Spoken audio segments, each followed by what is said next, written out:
जफर हिलाली साहब, what exactly is happening? सो जो containment की बात की जा रही थी और कहा यह जा रहा था कि and let's also step back, Iran पर जब हमला हुआ तो उसके बाद उन्होंने ये कहा कि इसका मुंह तोड़ जवाब देंगे, लेकिन अब तक ईरान से कोई ऐसा कोई मुंह तोड़ जवाब नहीं दिया गया। एक के बाद एक सामने आएंगे और हम टारगेट करेंगे।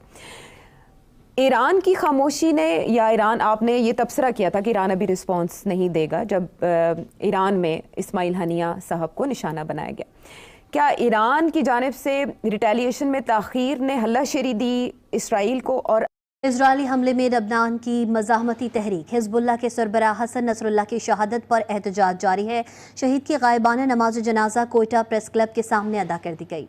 इस्लामाबाद में गाजा मार्च के दौरान साबिक सेनेटर मुश्ताक अहमद को प्रेस क्लब के बाहर से गिरफ्तार कर लिया गया है।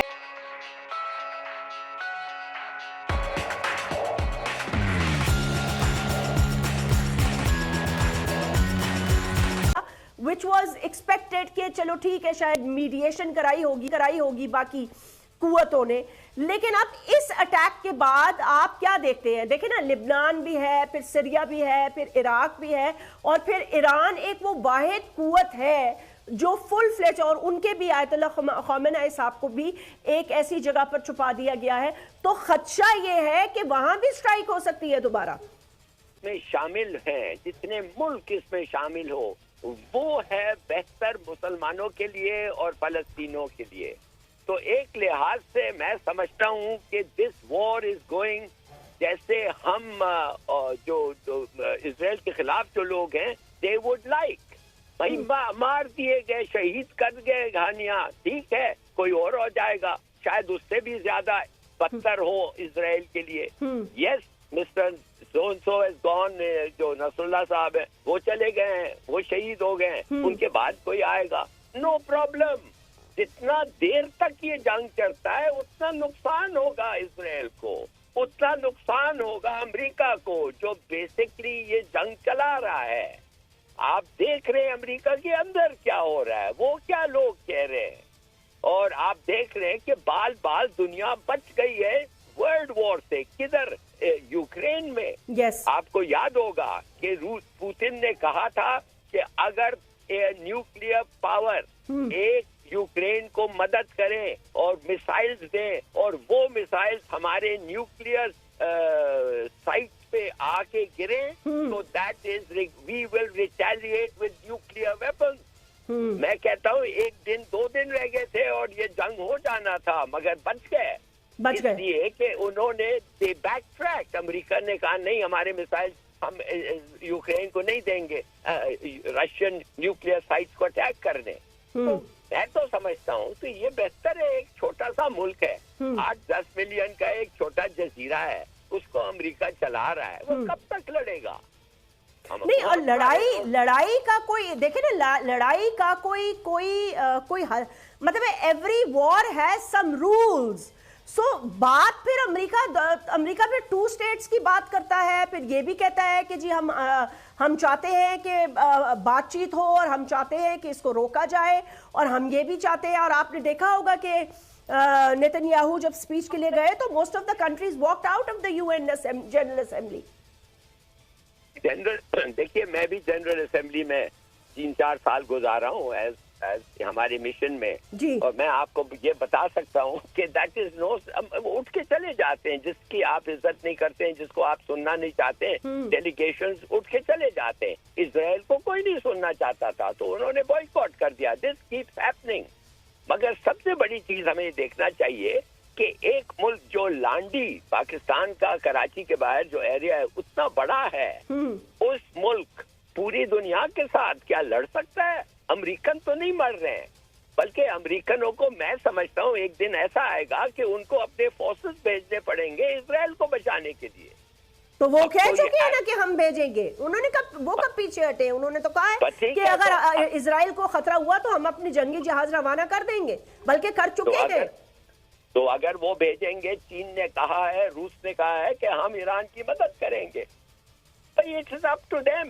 अगर एक पागल आदमी, एक मैन हु इज उसके खिलाफ अरेस्ट वारंट निकले हुए हैं नेतन्याहू के खिलाफ, he has been wanted by the international criminal court, अगर उसको सपोर्ट करना चाहते हैं एंडलेसली अमेरिका, तो पूरी दुनिया के खिलाफ होगा। अब ये सिर्फ अरब और इजराइल की जंग तो नहीं होगी उसके बाद। हाँ, पूरी तो मैं समझता हूँ वो भी बेनिफिट करेगा फलस्तीनियों को। मुझे कोई इस पे ये नहीं है। आई थिंक फ्रॉम द ये जंग जो है वो उस डायरेक्शन में जा रहा है, जो ज्यादा लोग इसमें मुलव्वस हो रहे हैं और वो बेहतर है उनके। और अब आपके ख्याल में क्या ये ईरान को ट्रैप करने का कोई मंसूबा है? इस तरह से टारगेट करना हिजबुल्लाह के सरबराह को कितना बड़ा नुकसान समझते हैं आप इसको? जी बिल्कुल दुरुस्त सवाल है। ईरान को इन्वॉल्व करने में इन बिगर वॉर, वो तो इजराइल का ऑब्जेक्टिव काफ़ी अरसे से है कि किसी तरीके के साथ ईरान को उस लेवल पे प्रोवोकेशन की जाए कि वो एक्सक्यूज़ मिल जाए इजराइल को कि उसको अटैक करे, और स्पेशली इट्स न्यूक्लियर इंस्टॉलेशंस, जो कि अमेरिका का भी ऑब्जेक्टिव है कि न्यूक्लियर इंस्टॉलेशंस को नॉकआउट किया जाए। तो मगर ईरान इतना प्रवोक नहीं हुआ जी। और ये आपका तज़िया भी है, ये सही कह रही हैं आप कि लोग यही कह रहे हैं कि वो चाहते हैं कि ईरान प्रवोक होके और कोई एक्सटेंड करे रेजिस्टेंस, जिस फिर इजराइल अटैक करे ईरान को।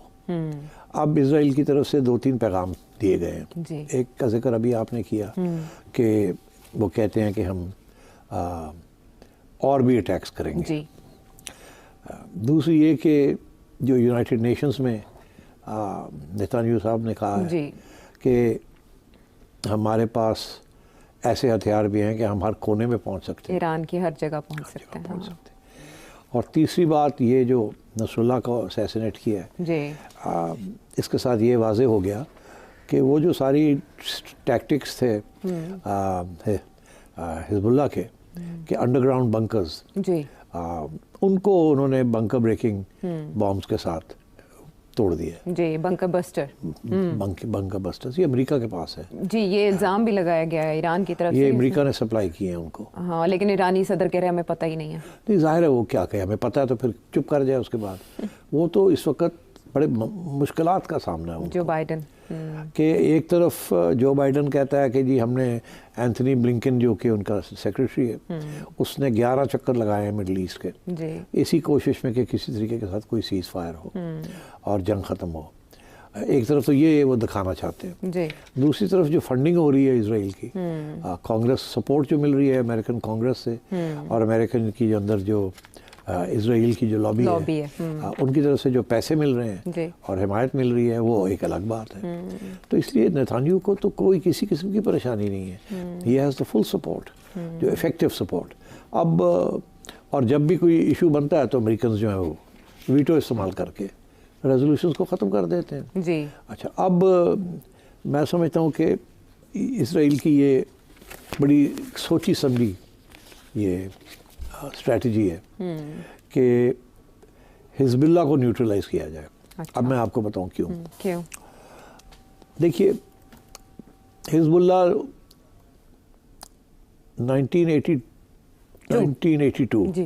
1982 से पहले तो उसकी वो मौजूद ही नहीं था। मौजूद नहीं था। 1982 में इजराइल ने लेबनान को इन्वेड किया जी। और इन्वेड करके बम्बार्डमेंट की बेरूत की और सदर्न बेरूत को ऑक्यूपाई कर लिया। और उसके बाद उस वक़्त जो क्रिश्चियन फलांज थे वो भी इजराइल के साथ मिल गए और काफ़ी तबाही हुई वहाँ। उसके बाद 1984 में हिजबुल्लाह की पैदा हुआ। सारे मुख्तलिफ ग्रुप्स इकट्ठे होकर तो उन्होंने हिजबुल्लाह बनाया।